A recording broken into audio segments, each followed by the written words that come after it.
This is about the battle for a sustainable energy supply and why the cooperation between power and information technology is essential for that. A battle that can and will be won, as I am convinced. Around the turn of the millennium, I had a lively discussion with a personality who promoted the energy revolution very vividly. He was a scientifically well-educated academic, but not an energy expert, and argued like that. Look at the rapid development in information technology. Personal computer, mobile phone and all these things. So why shouldn't it be possible to convert the energy supply into a renewable one within 20 years? I could understand his frustration, but there are reasons for the different paces of development in information and in energy technology. To understand these, let us accompany a young technician working in the field of energy supply named Power Guy. He spent his vacation on a beautiful Californian beach where he met the sporty-looking informatics developer from Silicon Valley. Let us call her Data Girl. They entered into conversation, and soon Power Guy complained about the sluggish pace of development in energy technology. Data Girl became excited. Look at this! I got it from someone who has witnessed that period. That's how RAM data storage devices looked half a century ago. Small magnet rings, every one of which could store one single bit, one single true-false information in a volume of about 1 cubic millimeter. But development went on. Silicon semiconductor storage devices took over. A matrix on a silicon chip with a grid width of, for example, 32 nanometers, where every second field contains a 1-bit memory circuit. 600 million times the storage density of the magnetic core memory. Power Guy wonders how this was possible. But, Data Girl, any storage device requires a power supply. If you miniaturize the devices, you get more and more power density. Don't you arrive at a point where they will overheat? Nope, babe. The technical development also reduced the power demand per bit. So the power density didn't really increase and we had no overheating problem. But then, using less power per bit, aren't the devices more and more sensitive to electromagnetic interference? Nope, babe. The smaller each memory circuit, the less interfering fields it picks up. You see, physics is just on our side. That is how the information density in the storage devices increased. But where does the development stop? Here, storing 1 bit in a substrate of, let's say, 50 times 50 times 50 silicon atoms. That would mean another increase of information density by a factor of several 10,000s. Or even here, storing 1 bit in 1 atom. The information density would then exceed today's state-of-the-art more than 1 billion times. But let us look at energy technology. Here, a 130 MVA generator and a 250 MVA transformer. Data Girl looks at these and is a bit shocked. These things are so huge. Why don't you miniaturize them? Because it's impossible. Physical laws are prohibiting it. Have a look. The physical size of a generator is characterized by the bore diameter of the stator, d, and the armature length, L. Achieving a certain power at a certain speed requires a certain volume, d squared times L. Nothing can be done to reduce that. Or a transformer. Its size is characterized by the cross-section of the windings AW and the cross-section of the magnetic core legs AM. Achieving a certain power at a certain frequency requires a certain product of the cross-sections AW times AM. Nothing can be done to reduce that. It's just as if physics had conspired against us. Did you already try silicon? Actually, silicon semiconductors can do even more than store data or perform calculations.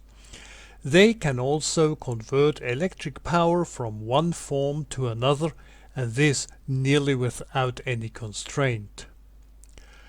Rectifiers can convert alternating current to direct current, inverters vice versa. DC-DC converters can bring direct current from one voltage level to another, as transformers can only do with alternating current. One can even convert direct current or one-phase alternating current into a three-phase current with variable frequency, which is very handy to drive electric motors over a wide range of speed, for example for railways. How is this done? This is a piece of monocrystalline silicon. It has a purity of usually 99.9999999% and is also called 9 nines silicon. Count the nines in the percentage and you know why.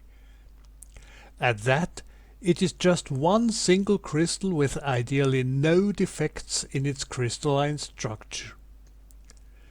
This crystal can be cut into approximately 1000 thin slices of 0.19 mm thickness called wafers.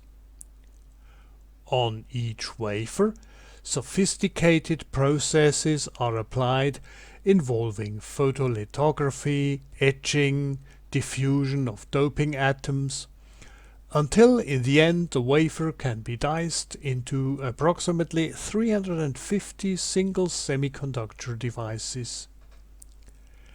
In our example, these are switching transistors, of which each can switch a power of 255 kVA on and off, and this at a very high speed.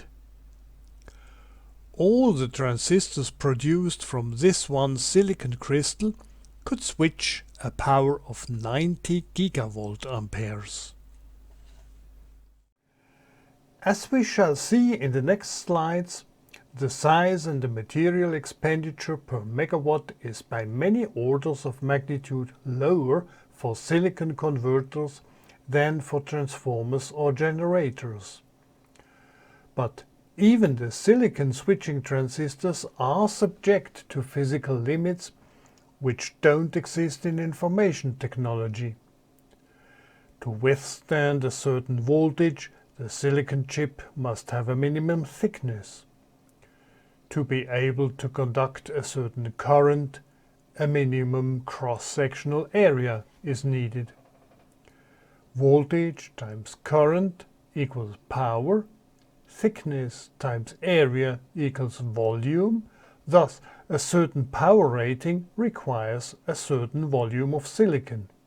Again, nothing can be done about that.